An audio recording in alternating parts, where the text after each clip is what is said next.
Hello बच्चों, welcome to this Sharda विद्यापीठ। आज हम डिस्कस करने जा रहे हैं रियल नंबर एक्सरसाइज 1.2। लेकिन एक्सरसाइज 1.2 में जाने से पहले आपको पता होना चाहिए कि रियल नंबर की जो मेन पार्ट, देखो रियल नंबर क्या है। रियल नंबर होते हैं दो तरह के, एक रैशनल और एक क्या होता है, इरेशनल। आपको पता होना चाहिए कि रैशनल नंबर क्या होते हैं और इरेशनल नंबर क्या होते हैं, क्योंकि एक्सरसाइज है ऑल अबाउट इरेशनल नंबर। अब बढ़ते आगे, सबसे पहले डिस्कस कर लेते हैं कि रैशनल नंबर क्या होते हैं। जैसे बचपन में हमने पढ़ा हुआ है कि रैशनल नंबर का मतलब क्या होता है। लोअर क्लास में हम पढ़ते थे पी अपॉन क्यू क्या होना चाहिए, पी अपॉन क्यू की फॉर्म होनी चाहिए, where Q is not equal to zero. क्योंकि डिवाइड में जीरो नहीं आना चाहिए, क्योंकि डिवाइड में अगर जीरो आ गया तो क्या हो जाता है, यहां पे हो जाता है मैथ फेल। जब भी किसी की भी नंबर के डिवाइड में क्या आ जाए, जीरो आ जाए, तो मैथ हो जाता है फेल। ठीक है, अब बढ़ते आगे पी अपॉन क्यू फॉर्म में जैसे। और इसकी दूसरी खास बात क्या होती है, दूसरी खास बात ये होती है कि ये जो नंबर होते हैं, नंबर कैसे होते हैं, ये नंबर होते हैं टर्मिनेटिंग। टर्मिनेटिंग और क्या होते हैं, ये होते हैं नॉन टर्मिनेटिंग भी होते हैं। नॉन टर्मिनेटिंग, टर्मिनेटिंग का मतलब है कि जैसे अगर कभी डेसिमल जो पॉइंट होगा खत्म हो जाए, जैसे डिवाइड करे किसी को तो पॉइंट में आएगा 2.34, खत्म हो गया नंबर। अब नॉन टर्मिनेटिंग का मतलब है नंबर चलता रहेगा। नॉन टर्मिनेटिंग और ये होते हैं रिपीटिंग।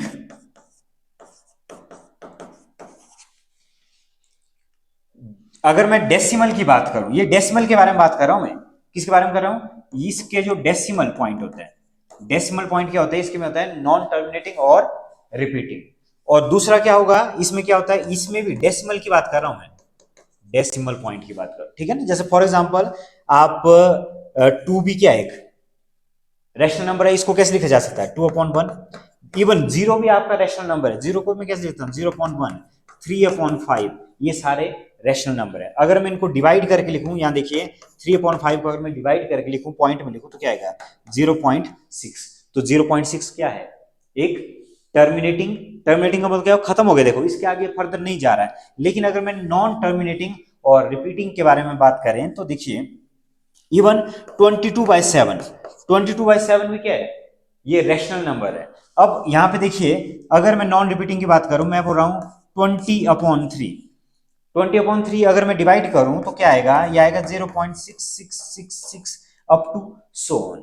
ये नॉन टर्मिनेटिंग और क्या हो रहा है, रिपीट हो रहा है बार बार, क्या हो रहा है, रिपीट, ये रिपीट हो रहा है बार बार। 6 इसमें क्या हो रहा है, बार बार रिपीट हो रहा है। तो ये है ऑल अबाउट किसके बारे में, रैशनल नंबर। तो मैं बात एक बार और कह रहा हूं कि रैशनल नंबर का मतलब क्या है। रैशनल नंबर का मतलब है, क्या मतलब है, पहली बात तो है पी अपॉन क्यू की फॉर्म में, और दूसरा दूसरा पॉइंट इसमें सबसे इंपॉर्टेंट है कि इसका जो डेसिमल एक्सपेंशन होता है, ये होता है टर्मिनेटिंग और नॉन टर्मिनेटिंग। और क्या होता है, रिपीटिंग, इसमें रिपीट होता है। ठीक है, जैसे मैंने जितने भी नंबर यहाँ पे लिखे तो आपको पता लग गया होगा कि इन नंबरों से कि रैशनल नंबर क्या होते हैं। इफ यू टॉक अबाउट किसके बारे में, इरेशनल नंबर के बारे में।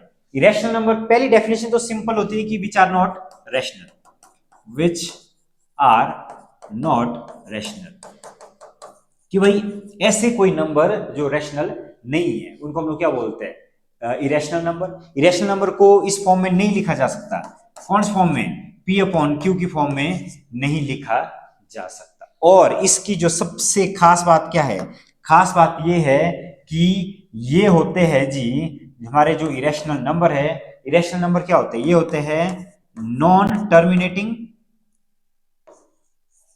नॉन टर्मिनेटिंग, सबसे इंपॉर्टेंट नॉन टर्मिनेटिंग। और क्या होते हैं, ये होते हैं नॉन रिपीटिंग। और ये कभी खत्म नहीं होते, और पी अपॉन क्यू फॉर्म में तो लिख ही नहीं सकते। और दूसरा क्या है, दूसरा इसमें ये है कि नॉन रिपीटिंग।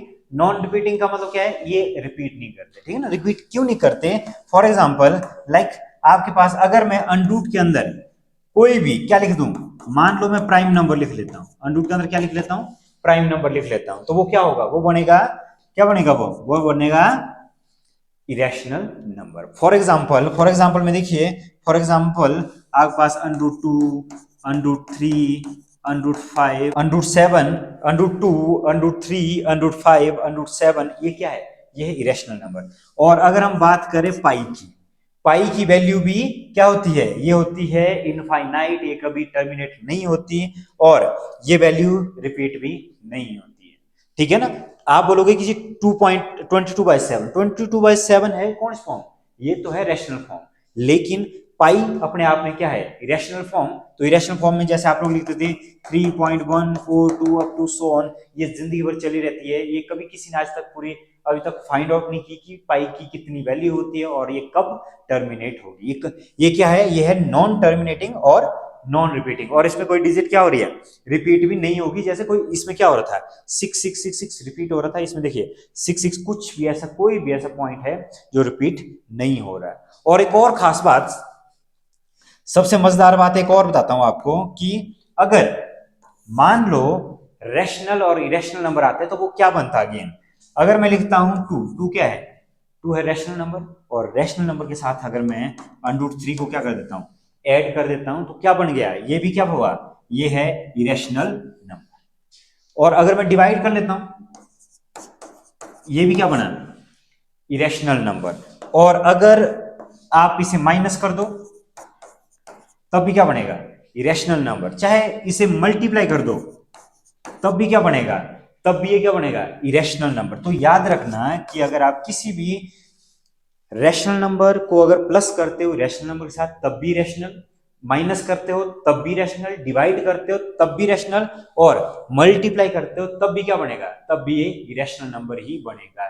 क्यों, क्योंकि ये कभी भी क्या नहीं होगा, टर्मिनेट नहीं होगा, ठीक है ना। अगर मैं लिख रहा हूं √10 को भी देखिए, √10 भी क्या है, इरेशनल नंबर है। कैसे, √2 इंटू √5, तो √2 की वैल्यू और √5 की वैल्यू, ये अगेन क्या बन गया, ये अगेन एक इरेशनल नंबर बन गया।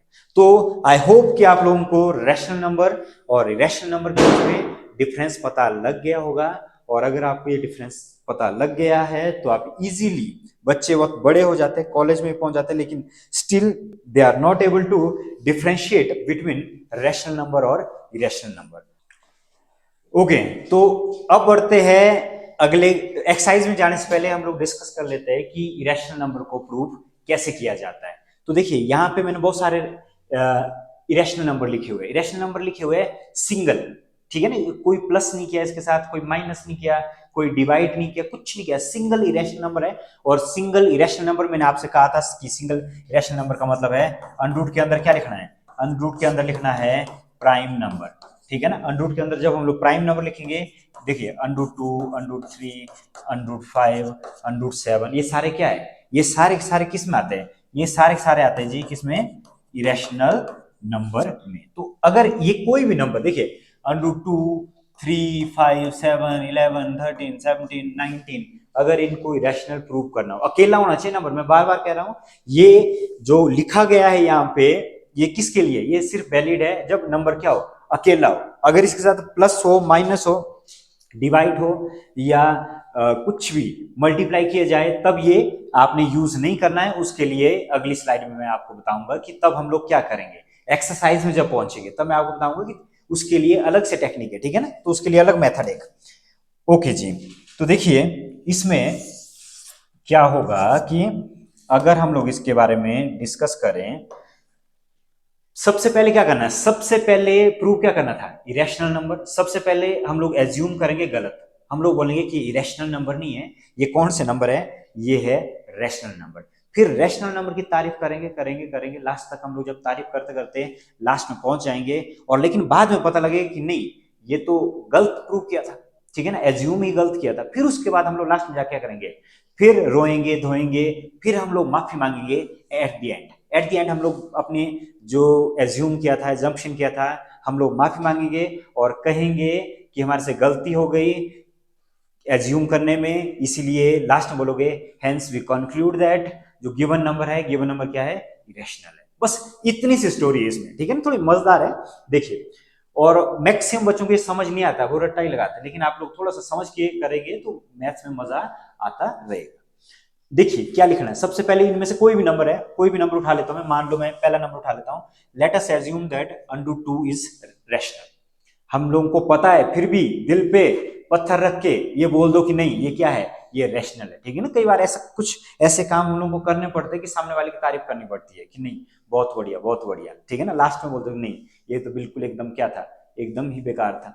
अब देखिए तो let us assume that under two is क्या लिखा, रैशनल। रैशनल लिखने के बाद क्या होगा, that is we can find integer A and B so that, देखो अगर हमने रैशनल इसको प्रूव किया तो हम लोग किस फॉर्म में लिख सकते हैं, इसको हम लोग लिख सकते हैं ए अपॉन बी की फॉर्म में। फिर ये क्या बोल रहे हैं, ये लाइन आपने लिखनी है suppose A and B have, consider करना है, ठीक है ना। जैसा मैंने कहा था कि हमने कंसीडर किया, सपोज किया, तो उस तरह से सपोज एक और बात सपोज कर लो, ठीक है ना। हमारा क्या जाता है, हमने सपोज किया A and B have common factor other than one, हमने कहा जिसके पास में कॉमन फैक्टर होगा other than one, so then we can divide by the common factor, जो कॉमन फैक्टर आएगा उससे हम लोग डिवाइड कर देंगे ए और बी को, ठीक है ना। देखते हैं कौन सा होगा वो कॉमन फैक्टर।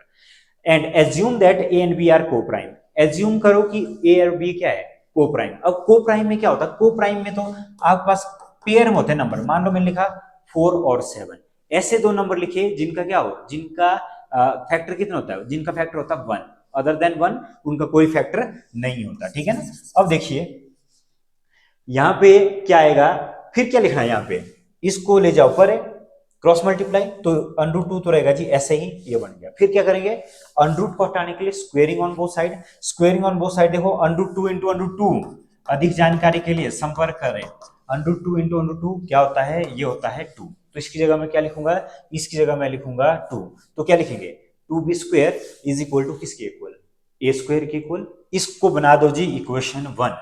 नेक्स्ट क्या लिखेंगे, A square is divisible by, देखो ए स्क्वायर जो यहाँ पे लाइन आई हुई है, लाइन क्या आई हुई है, क्या मैं इसको ऐसे ले सकता हूँ 2b square is equal to A square और b square is equal to A square upon 2, लिख सकता हूँ कि नहीं। तो हम लोग बोल रहे हैं कि अगर if A square is divisible bye किससे, 2 से, अगर ए स्क्वायर किससे डिवाइड हो रहा है, 2 से डिवाइड हो रहा है, then A is also divided by 2। ये मैं नहीं कह रहा हूँ, ये कौन कह रहा है, ये कह रही है थ्योरम। थ्योरम क्या बोल रही है कि let P be a prime number, हाँ एक कंडीशन और, जिससे आप डिवाइड करें वो क्या होना चाहिए, वो होना चाहिए प्राइम नंबर, ठीक है ना। प्राइम नंबर को मैंने लिख दिया 2। अब क्या होगा, if p divides A square then p divides a where a is the क्या लिखा है यहाँ पे, पॉजिटिव नंबर, ठीक है कि नहीं। तो आप इसका स्क्रीनशॉट भी ले सकते हो, स्क्रीनशॉट लेने के बाद आप उसमें वैल्यू पुट कर सकते हो, पहले आपको समझना पड़ेगा कि कहाँ कहाँ पे वैल्यू पुट करनी है, ठीक है। सो वी कैन राइट, देखो यहाँ पे क्या लिखना है, अब एक अनदर वेरिएबल को क्या करो, असाइन कर लो, एक ए लिया बी लिया, अब सी की बारी आई, तो सी के आगे क्या लिखना है 2 लिखना है, तो ए की जगह आपने अब क्या करना है, ए की वैल्यू को पुट करना है इक्वेशन 1 में, यहां पर ए की वैल्यू को ए स्क्वायर की जगह पुट कर दो, तो क्या आएगा देखिए, ये बनेगा बी, यहाँ पे तो पहले से था 2, ये बन गया 2b square is equal to 2c का होल स्क्वायर। अब क्या होगा, ये बना 2b square is equal to 4c का स्क्वायर। अब 2 और 4 आपस में कट गए तो क्या बनेगा जी, 2 बनेगा, इसको इस साइड लिख लो, 2c square is equal to किसके इक्वल, b स्क्वायर। अगेन देखो यहाँ पे ये बन गया 2c square is equal to b square की इक्वल, ये क्या बन जाएगा, ये बन जाएगा b स्क्वायर अपॉन 2। फिर से लिखेंगे अगेन बाय यूजिंग थ्योरम, अगर क्या हो, अगर इफ 2 डिवाइड्स b स्क्वायर, अगर 2 किसको डिवाइड करता है, b स्क्वायर को डिवाइड करता है, देन 2 डिवाइड्स b आल्सो, ये बोलते थ्योरम से है, ठीक है ना। अगर 2 b स्क्वायर को डिवाइड करता है तो 2 डिवाइड क्या करेगा, b को आल्सो डिवाइड करेगा। Now therefore a and b have at least में क्या होगा 2 एज अ कॉमन फैक्टर, ठीक है ना। जिस कॉमन फैक्टर की बात कर रहे थे ना अदर देन 1, ये आ गया वो 2। यहां हम लोग को ये पता लग रहा है कि ए और बी किससे डिवाइड हो रहा है, ए और बी डिवाइड हो रहा है किससे, 2 से भी डिवाइड हो रहा है, ठीक है ना। लेकिन ये बोल रहे कि this contradict the fact that A and B are coprime, लेकिन मैंने बोलता को प्राइम वो नंबर होते हैं जिनके फैक्टर सिर्फ एक ही होता है, लेकिन इसके फैक्टर कितना है 2, तो ये तो जी गलत बात होगी कि ये को प्राइम, हमने बोला कि ये को प्राइम है लेकिन इसके फैक्टर आ गया अदर। अब क्या होगा, अब माफी मांगने का टाइम आ चुका है। देखिए माफी आपने कैसे, थोड़ा सा मैथमेटिकल स्टाइल में मांगनी है, ठीक है ना, ऐसे नहीं कि सॉरी मांगी। अब देखिए this contradiction has arisen because of our incorrect assumption that, हमने क्या एजम्पशन किया था, हमने एजम्पशन किया था कि अंडरूट 2 इज रैशनल। हमने पहले तारीफ की थी, गलत तारीफ की थी, और उसका जो खामियाजा है वो हमारे को भुगतना पड़ेगा। और लास्ट में माफी मांगने के लिए सबसे प्यारी लाइन आप क्या बोलोगे, so we conclude that, conclude क्या करेंगे, अंडरूट 2 इज इरेशनल। तो मैं थोड़ा सा साइड हट रहा हूं। इस तरह से आप इस पूरे क्वेश्चन को एक स्टोरी लाइन की तरह याद कर सकते हो और स्टोरी लाइन की तरह लिख भी सकते हो। तो मैं साइड हट रहा हूं तो आप स्क्रीनशॉट ले सकते हो और जितने भी फिल इन द बैलेंस है ना यहाँ पे। अब मान लो अगर 3 का होता है ये क्वेश्चन, तो 3 की जगह पे क्या लिखना था, टू, जहां जहां पे 2 है वहां पे क्या लिखते हैं हम लोग, वहां पे 3 लिख लेते, और यहाँ पे क्या आना था 3 एज ए कॉमन फैक्टर। और अगर 5 का होता क्वेश्चन, तो जिधर भी हमने 2 लिखा है और आप लोगों ने यहाँ पे क्या लिखना है, आपने यहाँ पे लिखना है 5। और अगर इसकी जगह पे क्या आ जाए, 7 आ जाए, तो आपने क्या लिखना है इसकी जगह, इसी जगह 7 लिखना है। अगर 11 के बारे में पूछे तो जहां जहां हमने 2 लिखा है उधर आप क्या लिखोगे, उधर आप 11 लिखोगे और आप लास्ट में लिख दोगे कि hence we conclude that under root ये क्या नंबर है, ये है इरेशनल।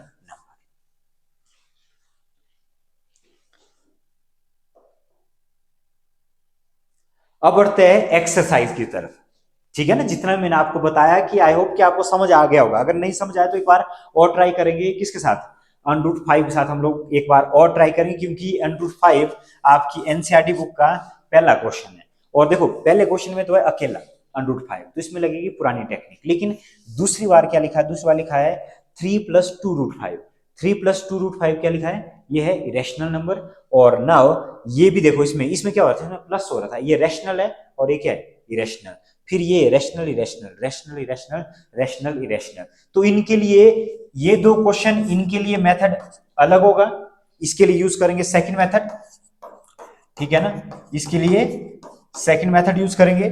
और जो पहला क्वेश्चन है इसके लिए यूज करेंगे हम लोग फर्स्ट मेथड। मैंने कहा था जब अकेला होता नंबर तो उसके लिए अलग टेक्निक यूज की जाती है, और जब प्लस होता है रैशनल नंबर के साथ तब हम लोग किसी अदर वे से, दूसरे मेथड से इसको सॉल्व करते हैं। ठीक है ना, दूसरे वाला मेथड थोड़ा सा आसान होता है। ओके जी, डिस्कस करते हैं पहला क्वेश्चन। तो देखिए पहला क्वेश्चन क्या है, प्रूव दैट √5 इज इरेशनल। सबसे पहली लाइन में फिर से कह रहा हूं कि क्या कहा था, मैंने कहा था कि सबसे पहले इसको रैशनल प्रूव करो। तो रैशनल प्रूव करें, लेट अस एज्यूम दैट, यहां आप क्या लिखेंगे, √5 इज रैशनल। फिर क्या लिखेंगे कि भाई √5 को तो हम लोग a/b की फॉर्म में भी लिख सकते हैं। फिर क्रॉस मल्टीप्लाई करके फिर से क्या डाल देंगे, √5।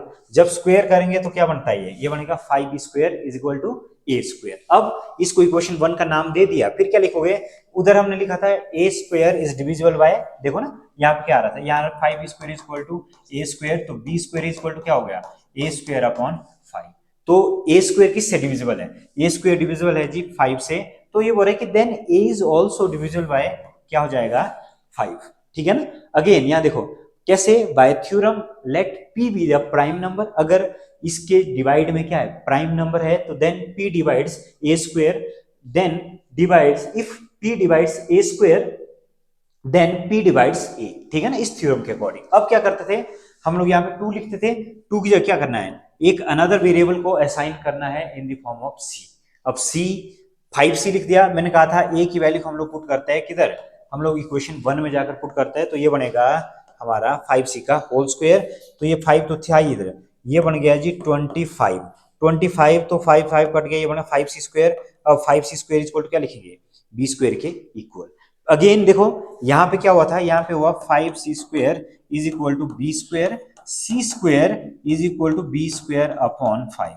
तो अगर b²/5 अगर मैं लिख दूं तो क्या होगा, again by using theorem, theorem से देखो, if 5 divides b² then 5 divides b also. देखो a भी डिवाइड हो रहा है 5 से, b भी डिवाइड हो रहा है 5 से।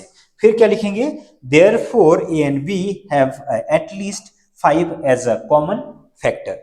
नाउ क्या आ रहा है, but this contradict the fact that A and B are coprime. हमने कहा था जी गलती हो गई, ऊपर हमने क्या किया था, इसको कोप्राइम बोल दिया था। मैंने कहा था कोप्राइम के फैक्टर होते हैं ओनली 1, लेकिन यहाँ पे तो 2 से भी क्या हो रहा है, डिवाइड हो रहा है। अब क्या होगा, this contradiction has arisen because of our incorrect assumption. मैंने कहा था फिर से माफी मांगने का टाइम आ गया है, सॉरी बोलने का टाइम आ गया है। तो सॉरी बोलते वक्त हम लोग क्या लिखेंगे, हम लोग बोलेंगे कि गलती हो गई, √5 को हमने रैशनल प्रूव किया। क्या प्रूव किया, हमने इसको रैशनल प्रूव किया। लास्ट में आप माफी मांग लो। So we conclude that √5 is irrational. तो बिल्कुल ही मजेदार क्वेश्चन था ये, आपको समझ आ गया होगा कि फिल इन द बैलेंस किस तरह से पुट किए जाते हैं। अगर 7 होता, जहां जहां पे भी मैं क्या बोल रहा हूं, अगर हम लोग 5 लिखा हुआ है उधर क्या लिखना है, उधर लिखना है 7। ठीक है, क्लियर इतना? ओके, अब बढ़ते हैं नेक्स्ट क्वेश्चन की तरफ। तो मैंने कहा था ना आपसे कि अभी इससे पहले डिस्कस जब कर रहे थे तो डिस्कस करते वक्त मैंने कहा था कि जो दूसरा क्वेश्चन होगा और तीसरा क्वेश्चन होगा एनसीईआरटी का, उसमें मेथड थोड़ा सा अलग होगा, ठीक है ना? और उसमें जो मेथड अलग होगा उसमें लिखने के लिए कम है। ऐसा नहीं कि पहले क्वेश्चन की तरह आपको बहुत सारी लाइनें लिखनी पड़ेगी, ठीक है? आप उसके लिए क्या है, बहुत कम लाइन लिखनी पड़ेगी, कुछ छोटी मोटी लाइन आपको लिखनी पड़ेगी। देखिए, तो इसके लिए क्या करना है, इसके लिए कुछ लाइनें लिखनी पड़ेगी। तो सबसे पहले क्या करेंगे, लेट अस एज्यूम दैट कोई भी नंबर, जो भी नंबर होगा, जो क्वेश्चन होगा, पहले तो क्वेश्चन को यहां पे लिखना है। क्या लिखेंगे, इज रैशनल, ठीक है ना? क्वेश्चन के बारे में क्या लिख देंगे कि ये क्या है, रैशनल है, ठीक है? जैसे मान लो फॉर एग्जांपल,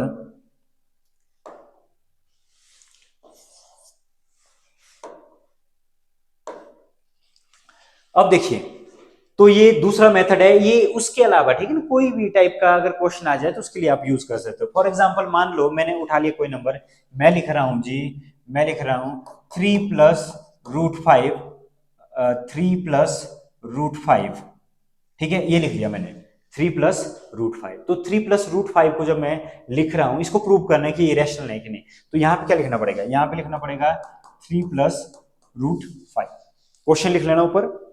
फिर that is we can find coprime a and b such that, फिर जो लिखा हुआ है देखो क्या लिखा है, 3+√5 को किस फॉर्म में लिखना है, आपने लिखना है a/b की फॉर्म में।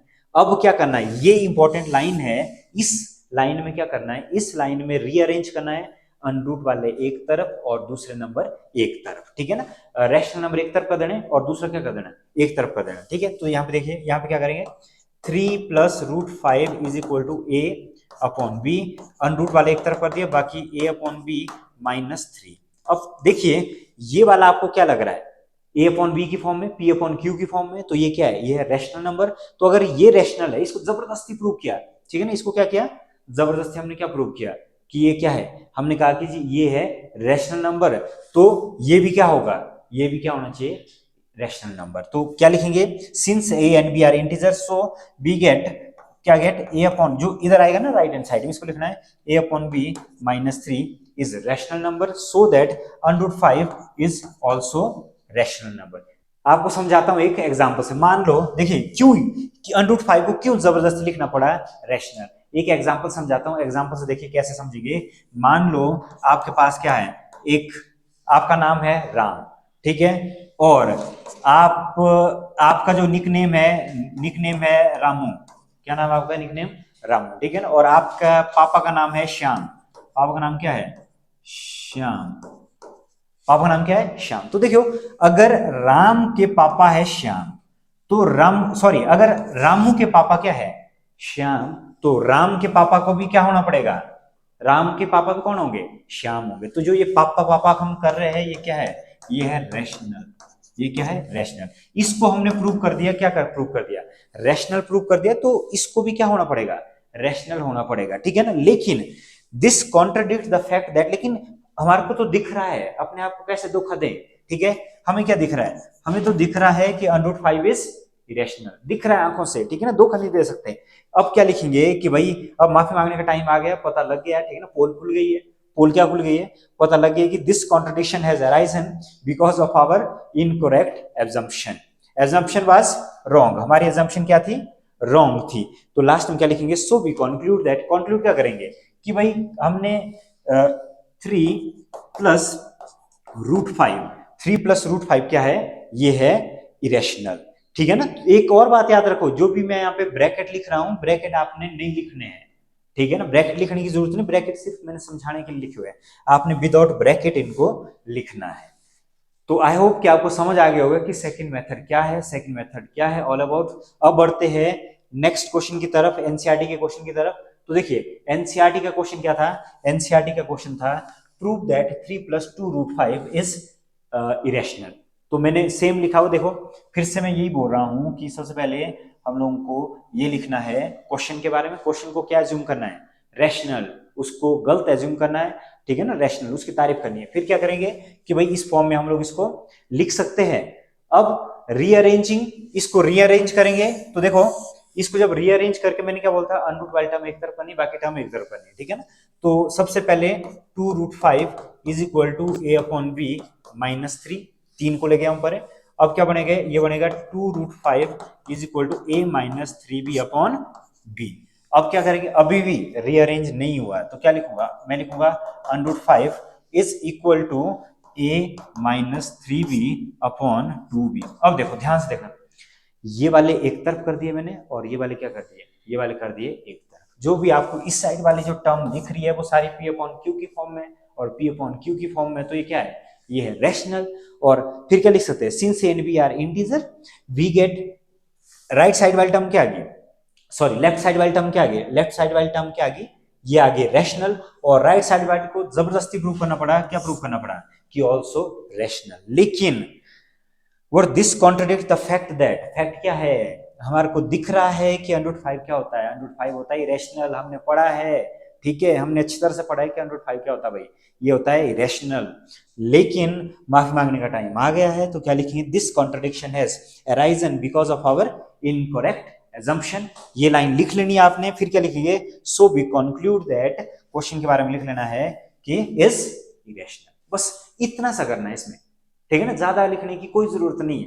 बोर्ड एग्जाम के लिए बिल्कुल इंपॉर्टेंट है। बोर्ड एग्जाम जब भी अगर आप स्टेट बोर्ड से पढ़ रहे हो या एचपी बोर्ड से पढ़ रहे हो तो उसके लिए बिल्कुल इंपॉर्टेंट है, ये आते हर साल आते हैं यहां से क्वेश्चन। अब बढ़ते हैं नेक्स्ट क्वेश्चन की तरफ।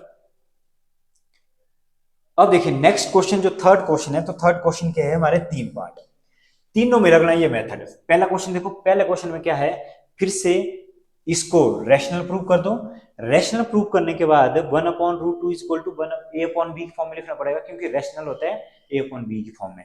अब क्या करेंगे, 1/√2 को नहीं रखेंगे, इसको थोड़ा रीअरेंज करके लिखो। देखो क्या कर रहा हूं मैं, b को ऊपर लिख रहा हूं और a को नीचे, अरेंज हो गया, कोई और कुछ करने की कोई जरूरत नहीं है। तो देखो ये तो क्या होता है, ये होता है जी रैशनल फॉर्म, और अगर ये रैशनल फॉर्म में है तो √2 को जबरदस्ती क्या करो, √2 इज ऑल्सो रैशनल, इसको जबरदस्ती हमने प्रूव कर लिया। लेकिन हमारी आंखों से दिख रहा है कि नहीं, √2 रैशनल नहीं होता है, ये होता है जी रैशनल। तो माफी मांग, अब माफी मांग लेंगे, this contradiction has arisen because of our incorrect assumption. जब माफी मांग ली तो लास्ट में आपने लिखना है फिर से क्वेश्चन के बारे में कि so we conclude that √3 is irrational. बस इतना सा, ठीक है, ओके जी। अब डिस्कस करते हैं क्वेश्चन नंबर 2। तो क्वेश्चन नंबर 2 में देखिए क्या आ रहा है, क्वेश्चन नंबर 2 है लेट अस एज्यूम दैट, मैंने क्या बोलता है, एज्यूम करना है क्वेश्चन को एज्यूम करना है, क्या एज्यूम करना है, इसको एज्यूम करना है रैशनल। रैशनल लिखने के बाद रैशनल एज्यूम कर तो a अपॉन बी की फॉर्म होता है, तो इसको लिख लो। इसे क्या लिखेंगे, 7√5 is equal to A upon B. और उसके बाद का स्टेप क्या होता है, उसके बाद का स्टेप होता है अनरूट वाली टर्म एक तरफ, बाकी नंबर एक तरफ। तो देखिए मैं इसको लिख रहा हूं √5 और ये बन गया a अपॉन 7b, लिख लिया। तो यहां पे क्या होगा, यहां पे होगा a अपॉन क्या लिखना है, a upon 7b। Since and B are integer, तो ये देखो ये तो इंटीजर की फॉर्म में है कि नहीं, a अपॉन b की फॉर्म में, तो a अपॉन 7b क्या प्रूव किया, ये किया रैशनल प्रूफ। तो √5 को क्या करना पड़ेगा, इसका जो राइट साइड में जो लिखा हुआ नंबर है उसको जबरदस्ती हमने प्रूव कर दिया। लेकिन व्हाट दिस कॉन्ट्रडिक्ट, ये कॉन्ट्रडिक्ट कर रहा है किसको, हमें तो पता है कि √5 क्या होता है, 5 होता है इरेशनल। फिर माफी मांग लेते हैं, माफी मांग के क्या होगा, this contradiction has arisen because of our incorrect assumption. और इनकरेक्ट एजम्पशन के बाद लास्ट में क्वेश्चन उठा लो और लिख लो चुपचाप, क्या लिखेंगे, hence we conclude that 7√5 is irrational. बात खत्म हो गई, बस इतना सा करना। ये पहले वाले क्वेश्चन की तरह नहीं है कि आप इतनी बड़ी स्टेटमेंट लिखो, बिल्कुल छोटा सा क्वेश्चन है और इसको इजीली हम लोग सॉल्व कर सकते हैं, ठीक है जी। अब डिस्कस करते हैं क्वेश्चन नंबर 3। तो क्वेश्चन नंबर 3 में फिर से देखिए मैंने कहा था कि पहले क्वेश्चन को लिखना है, पहले क्वेश्चन को लिख लिया। क्वेश्चन को लिखने के बाद we can find coprime a and b such that 6 plus √2 is equal to a upon b। अब इसको रीअरेंज कर लेते हैं। तो रीअरेंज में मैंने क्या कहा था, अनरूट एक तरफ, बाकी नंबर एक तरफ। ये बनेगा जी हमारा 6 plus √2 is equal to a upon b, √2 is equal to a upon b minus 6। और क्या बनेगा, अब ये बनेगा √2 is equal to a minus 6b upon b, ठीक है।